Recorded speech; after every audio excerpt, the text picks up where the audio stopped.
Hi friends, welcome back to another video. আজকে Sunday, সকাল সকাল দেখতেই পাচ্ছ রেডি হয়ে গেছি, শাড়ি পরে নিয়েছি একটা শাড়ি। আর আজকে আমরা যাচ্ছি মগরাহাট, মানে হচ্ছে দেবজিতের পিসির বাড়িতে। আজকে ওর দাদার অ্যানিভার্সারি আছে, তো আমাদের সেখানে ইনভিটেশন আছে, সেটা অ্যাটেন্ড করব।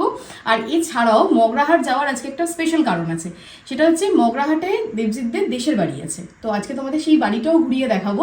যদিও এখন সেখানে সেরকম কেউ থাকে না, বাড়িটা প্রায় একটু মানে বলতে পারো একদম ধ্বংসাবশেষ টাইপের হয়ে গেছে। তাও একটা নিজেদের জিনিস, ইমোশন থাকে, তাই ভাবলাম মগরাহাট যাচ্ছি, ব্লগও বানাচ্ছি যখন, তাহলে তোমাদের সাথে সেটা শেয়ার করবো। সকাল 6:30টায় ঘুম থেকে উঠে এখনো সবাই ঘুম ঘুম চোখে রয়েছে।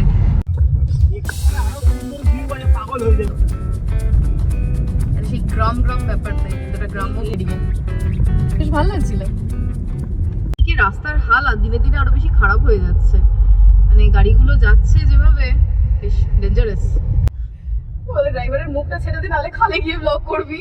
সে আবার আদি শ্বশুর বাড়িতে এসে কেমন, মানে না আদি শ্বশুর বাড়ি বলাটা ভুল হলো, বল শ্বশুরের আদি বাড়ি, 200 বছরের পুরনো বাড়ি দেখলে মাথা খারাপ হয়ে যাবে। মনে হচ্ছে পাস্ট প্রেজেন্ট আর ফিউচার ও একবার করে দেখে নিয়েছে। কি আছে বর্ধমান আছে, আবার ফিউচার আছে, বর্ধমানেরও বর্ধমান আছে। এই হচ্ছে বাড়ির রাস্তা। বাড়িতে এসে গেছি, যদিও বাড়িটা তেমন কিছু নেই, না আছে রং, না আছে মানে কিছুই নেই বলতে গেলে, কিন্তু তাও এটা একটা নিজেদের জায়গা। এই বাড়িটার নাম হচ্ছে কৃষ্ণধাম। এই কৃষ্ণ নামটা এসছে যেটা বেসিক্যালি আমার ঠাকুরদার যিনি বাবা ছিলেন তার নামে অনুসারে এই বাড়ির নাম। অলমোস্ট এই বাড়িটার বয়স কিছু না হলো 200 বছর প্লাস তো হবেই হবে। 200 বছরের পুরনো বাড়ি।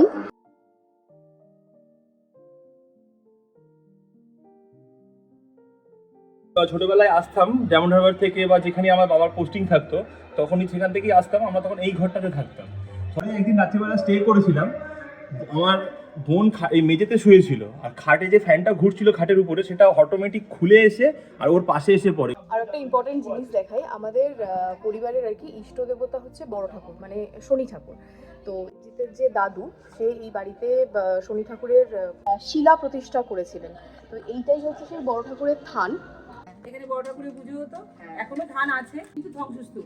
এখন এখান থেকে বড় ঠাকুরের শিলাটা তুলে নিয়ে গিয়ে আমাদের বাড়িতে রাখা হয়েছে, ওখানে তার নিত্য পুজো হয়। মানে আগে দাদাই বসে পুজো করতেন, তো এখন আর মানে অবস্থা খুবই খারাপ জায়গাটার।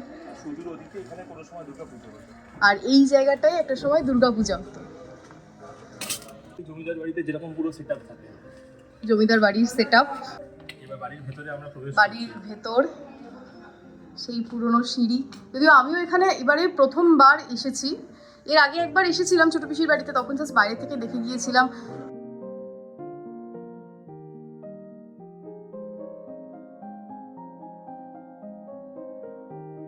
এটা ভালো, খুবই ভালো। বিকেলবেলা আর দুঃখ লাগছে এতদিন, এদিকে দরজাটা খুলে কষ্টও লাগছে। বাইরেটায় বসে সিঁড়িতে বসে একটু লোক দেখতাম। উপরে যাব, চলো উপরে যাওয়া যাক। সিঁড়ির যে অবস্থা, একসঙ্গে এতজন তার দিনের সিঁড়িতে না এই একটাই এরকম বরফি ব্যাপারটা খুব থাকতো। এটা মায়ের ঘর ছিল,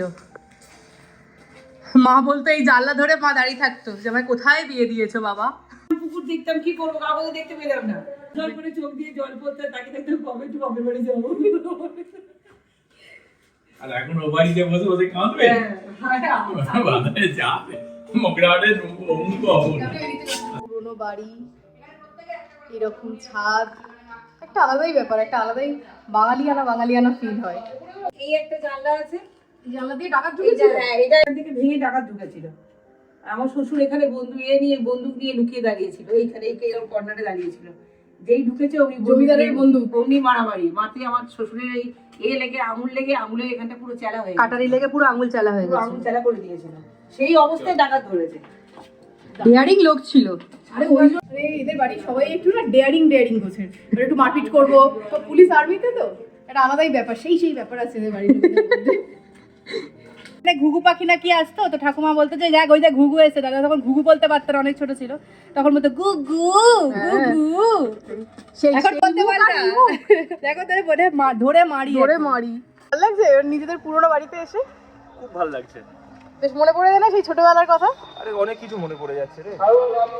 তাই মা দুবার ডুবে গেছে। অ্যাজ ইউজুয়াল জামা কাপড় কাচতে কাচতে এসে এখানে ঠাপাস করে পড়ে একদম সঙ্গে সঙ্গে ডুবে গেছে, আবার তাকে ধরে তোলা। মানে আমি এরম করে এরম করে কাপড়টাকে এরম করে বেছালো, এরম করে কাপড়টাকে দিল। কাপড়টা এরম করে ছড়িয়ে দিতে হয়, শাশুড়ি শিখিয়েছিল এরম করে ছড়িয়ে দিতে হয়, দিয়ে এরম করে এরম করে টেনে নিয়ে ব্যাজরা টাদরা দিয়েছে ধবাস। এবার সেই চলে গেছে আর আমি এরম ধরতে গেছি, যত ধরার চেষ্টা করছি ধরতে পারছি না, ধরতে গিয়ে আমি একটু সরস্বতী পুকুরে, আমি যেই পুকুরে পড়ে গিয়ে দিদিকে ডাকছি, দিদি দাঁড়ায় দাঁড়িয়ে আছি, দিদি হচ্ছে কলমি পড়ে গেছে ছিকিরে শুয়ে, ও ধরতে গিয়ে ও পুকুরে, আমার হাত ধরতে গিয়ে ও স্লিপ করে সাত থেকে পুকুরে, কি রেগে গেছে, তোমাদের উপায় নেই, কেন তোমরা পুকুরে নেমেছো, কলতলায় গেলে কি হয় বলে আর মুখ টুক করে তারপর থেকে বাড়ির মেয়েদের পুকুরে নামাই বন্ধ করে দিয়েছে। আর আমার মা তো মৎস্যকন্যা ছিল, সারা দিন রাত পুকুরে পড়ে থাকতো।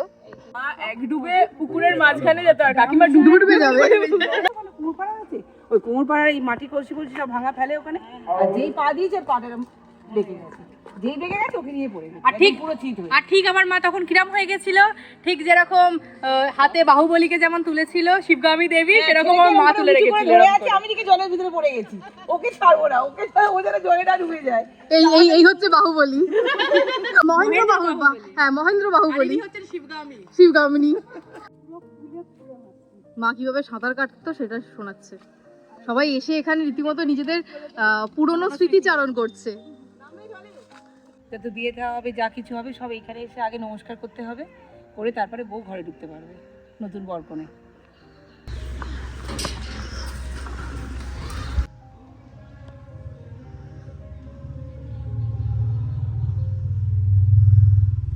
এখানে এত গরম, আমি আর দেবজিৎ এসে গাড়িতে একটু এসরে চালিয়ে বসেছি।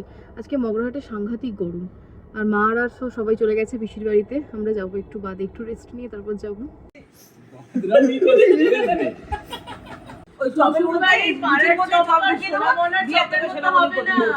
এখানে কারোর কথা শোনা যাবে না, সবাই নিজেদের মতো করে কথা বলতে শুরু করে দিয়েছে। আমরা এখন ছোট পিসির বাড়ি বসে আছি, ওয়েট করছি কেক কাটা হবে।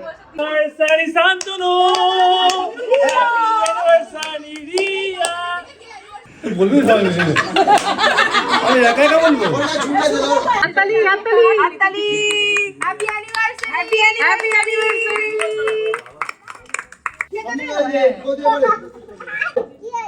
এবারে দুজন পিসির বাড়ি কেমন লাগলো? পিসির বাড়ি খুব মজা হয়েছে। আমাদের খাওয়া দাওয়া সবই কমপ্লিট হয়ে গেছে। এবার বাড়িতে যাব। আর মাঝখানে আর ব্লগ করা হয়নি, সবাই গল্প করছিল, সবাই এসেছে, বাড়ি চলে এলাম। আর আজকের মতো এখানেই ব্লগটা শেষ করছি। যদি ভালো লাগে তো অবশ্যই পেজটাকে লাইক করো, আর অবশ্যই ফলো করো, ভিডিওটাও লাইক করো। আর যদি ইউটিউব থেকে দেখে থাকো তাহলে ইউটিউব চ্যানেলটা সাবস্ক্রাইব করো। তোমরা সুন্দর সুন্দর কমেন্ট করো, আমি তোমাদের কমেন্টের অবশ্যই রিপ্লাই দেবো। আজকের মতো এখানেই, দেখা হবে এবার অন্য কোনো ব্লগে। টাটা।